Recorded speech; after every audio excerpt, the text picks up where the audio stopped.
Thank you. Thank you very much. It is wonderful to be here. I heard people complaining it's cold. I can't believe you would think that. I was just in Vermont. It was 23 degrees below zero. The high for the day. Do you have any idea how cold that is? I get out of my car and I'm thinking, I can't see my breath coming out. Do you know why? There's none going in. I mean, it's so cold. I felt lucky to be alive. So I go to the hotel. I'm like, okay, I'm fine. This is good. I'm in, but I'm safe. But everyone else, they're leaving. They're all going skiing. And they want me to go. They're like, this is Vermont. You got to go skiing. I'm thinking, I've never been skiing, and I'm not going to start in a place called Killington. They have a ski lodge called Killington. I mean, of all the available names, Killington, people get killed skiing. Why would you go to a restaurant if it was named Salmonellas? What if I break my leg? Is there a hospital? Oh yeah, Flatliners. Medical center. They'll take good care of you. But I'm from New York. We complain no matter what. We'll be complaining it's too hot. Give us a week. Because every year we have a heat wave. We always survive, and it's like, see, I don't mind being hot. I just hate being told all day that I'm hot. If you watch the news and the radio, so they always say there's a heat advisory. There's a heat advisory, watch out. But they always tell you how to deal with it, Keep physical activity to a minimum. I'm like, we're Americans. We always keep physical activity to a minimum. Right? How are you going to cut down on your physical activity? I'm only going to go on Facebook half the day because it's hot as heck. I'm only going to post and share a little bit because there's a heat advisory. And then my favorite part is always tell you, check on your infants. I'm like, yeah, that's good advice. Yeah, I never check on my kid if it's like 70. Yeah, my wife used to call, how's the baby? I'm like, I don't know, it's been so unseasonably cool. I forgot we even had one. It's not like there's a heat advisory. Well, I did fly in last night. It was great. I got in, I've landed, I got out of my seat, and I banged my head on the top of the thing. Everybody's done that, right? Except for me. Look at the size of me. It was the best day of my whole life. I've never hit my head on anything. I'm like, did anybody get a picture of that? I wanted this to go viral on Facebook. I want people to see that. Because it's not easy living life small. I'll tell you, it's not. Because if you think, I had a child, we'd go in the delivery room, and you had to go. I said to the nurse, I said, when do you put her on the stilts? Right, the stirrups. That's what she said to me. I said, look at me, I'm 5'5". They look like stilts to me, okay? And it's not easy being short. I'll tell you, if you think you're short, I will tell you what short is. Short is when you try to walk into Target and the doors don't open. And you slam into the glass. And now I need Flatliners Medical Center is what I need. So I'm thinking, how do I get in? Because I got a motion sensor that's going right over my head, so I had to wait for a grown-up to come and let me in. I'm like, do I have to sit in the basket too? Where is this going? I don't know how to go with this, but I always think that now we have a financial crisis again. I'm tired of these financial crises, aren't you? And I'm like, wait, because they always raise this debt ceiling, from the government. Raise the debt ceiling because we're broke. And then all of a sudden we're not. I'm like, why is the government allowed? Why aren't we allowed to do that? I would love to do that. Just spend as much money as I possibly can. And when the credit card company calls me, hey, you owe us a lot of money, I'll be like, oh, don't worry. I'm raising my debt ceiling.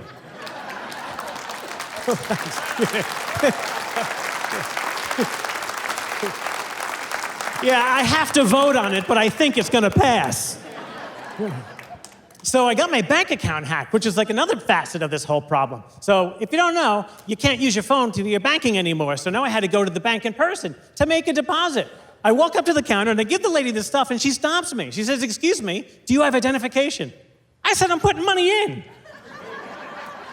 Who cares who I am? It's cash. She tells me we're having a lot of problems. I said, with bank deposits? How? Are there money depositing gangs? Do you see them in getaway cars filling out deposit slips? Run into the bank. Here, put this in somebody's account. All of it.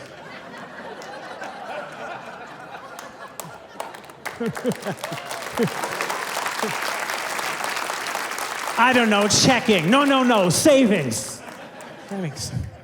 But I know things are crazy, and we all know that. Everything going on these days. And I noticed during the Super Bowl and watching the commercials, they're so afraid of racism now. They're so afraid to offend anyone. They throw a little bit of everybody in every commercial, right? Yeah, it's like a beer commercial. And they got the big screen. They got the snacks. They got the beer. But look on the couch. 6 friends, all in football jerseys. But look closely. They always use a white guy and a black guy and an Asian guy and a Latino guy.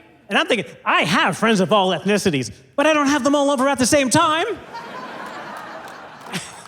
One of each. So I'm thinking, what happens if another friend calls? Hey, Tom, can I come over and watch the game? I'd be like, nope, I already got a black guy.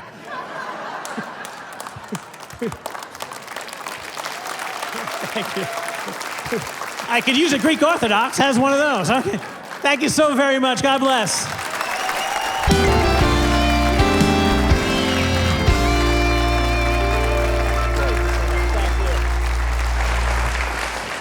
Tom McTiernan. That sounds Irish.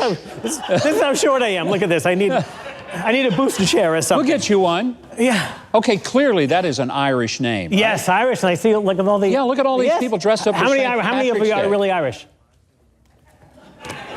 I think there's like it's just St. Patrick's Day. After that, nobody cares. Nobody cares. And the whole thing about St. Patrick's Day is I think it's kind of... I don't know whether they make us. I don't know who St. Patrick is. I don't know what he did. How do we celebrate? I don't know. Make him drink. Don't you think it's a little stereotypical? Don't you think so? Because it's like Italians on Columbus Day, they don't make you whack people all day. Yeah, just one more and I got to go home. But yes, Irish Catholic. Did you grow up celebrating St. Patrick's Day in your Irish family or anything? Not really. They didn't. I came from a large family. There's 10 of us. We didn't really celebrate anything. You're one of 8 kids, right? 10 people in the house. Yeah, everyone. Look at this crowd is stunned. Everyone is looking at me thinking, how can you raise 8 kids properly? You can't. And that's why you became a comedian. And my parents had no intention of doing it.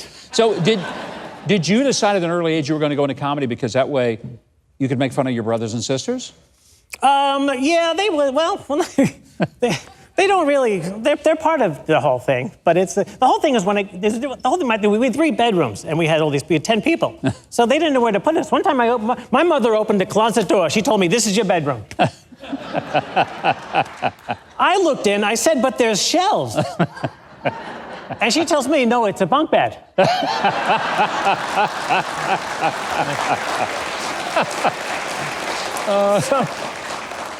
Now, you got to do a lot of traveling because, I mean, you don't just get to stay in New York all the time. You travel all over the country constantly. We heard about Vermont, which, boy, you really sold that place. The Chamber wants to give you an award, I'll tell you that now. Yeah, it was cool, but I don't mind. I don't mind flying. I flew in last night. It was good. Let me tell you a funny story that happened recently. I was working in Houston, and the comedy club sent one of the employees to come pick me up, and he couldn't find me. So I know I'm not hard to find, that easy to find. But what happens is, so I'm on the phone with him, I'm trying to describe where I am. I said, I'm at the baggage claim, there's a bee right above me, I don't know what else to tell you.